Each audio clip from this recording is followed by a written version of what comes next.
Alors maintenant on va voir outline versus border, parce que ça se ressemble beaucoup et ça peut prêter à confusion. Alors vous allez voir c'est assez facile, hein, mais il faut un peu connaître tout ça. On va faire une div avec la classe btn et on va écrire valider dedans.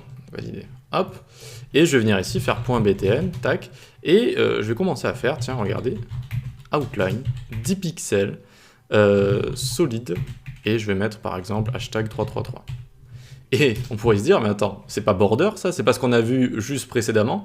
Eh bien, si, ça fait plus ou moins la même chose dans le sens où on va avoir outline width, outline style avec solid et outline color. Outline color. Mais pourquoi il ne faut pas utiliser outline? Enfin, pourquoi vaut mieux pas l'utiliser?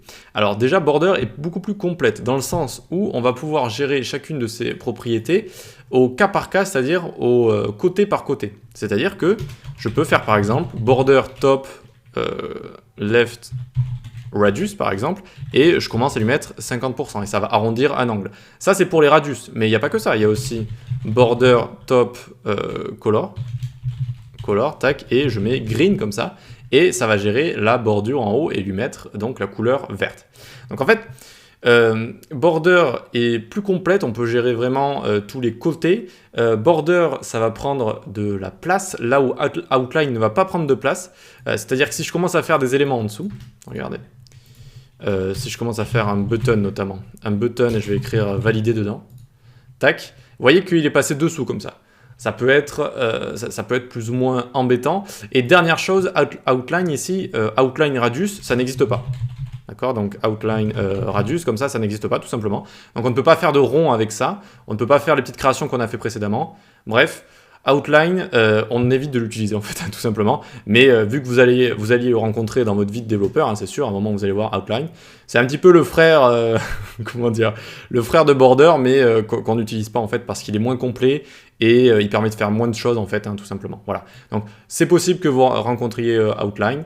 Et donc sachez, voilà, la différence principale c'est que ça va pas prendre d'espace comme border. Border ça va vraiment prendre de l'espace, donc les autres éléments ça va les pousser un petit peu après. Ce qui est bien, au moins on aurait vu le bouton ici validé au lieu qu'il se fasse recouvrir avec une sorte de frange comme ça. Et c'est plus complet, on a accès voilà, à tous les côtés comme j'ai dit. Allez, je voulais vous montrer également autre chose, comment faire une pils en anglais, pils pardon. Donc toujours div class btn ici, hop, hop. Et donc ce bouton, on va lui mettre une width de, par exemple, 300 pixels, une hauteur de 70, et un background midnight blue, tac. Hop, nickel, on a tout ça qui apparaît ici, très bien. Ce qu'on peut faire pour centrer notre texte, alors je connais une technique qu'on n'a pas encore vue, on va déjà se mettre une color, tac, color F1, F1, F1. Donc le problème ici, voilà, ça va être que le texte, il est là. On peut le centrer avec un text align center, hop. On va lui mettre un font size de 25 pixels, même si ça risque d'être un peu petit, je pense. Non, ça va, c'est bien. Et petite technique de derrière les fagots, hauteur de ligne est égale à la hauteur du conteneur, et hop, ça va centrer parfaitement. Pourquoi? Ça va mettre 35 pixels au-dessus, 35 pixels en dessous, et vu que la hauteur elle est de 70, vous remarquerez que c'est parfaitement au milieu. Voilà. C'est la technique du line 8 pour centrer parfaitement un texte, ça marche qu'avec le texte, hein, sur Y, comme ça. Ok. Donc, comment faire une pils, donc une pilule en anglais? Eh bien, on va utiliser border radius, et peut-être que vous allez tomber dessus, en fait, c'est pour ça que je vous montre ça.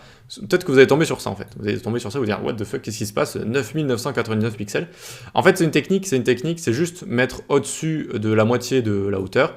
Et en fait, par convention et même par habitude, on a commencé à écrire 9999 comme ça, sachant que juste ici, 35 pixels, ça fonctionne également. 35 pixels, ça fait exactement la même chose, vu qu'on est au-dessus de la moitié de la hauteur.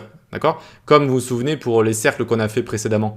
À partir de plus de la moitié, eh bien, voilà, sous le capot, CSS va comprendre qu'on a envie de faire des cercles, mais vu qu'ici c'est un rectangle et non pas un carré, ça va pas créer un cercle parfait, mais ça va créer des cercles parfaits sur les côtés, où on va avoir à chaque fois un demi-cercle. Et ça fait un bouton pilule comme ça en fait, qui est assez sympa, c'est assez sympa hein, tout simplement. Voilà.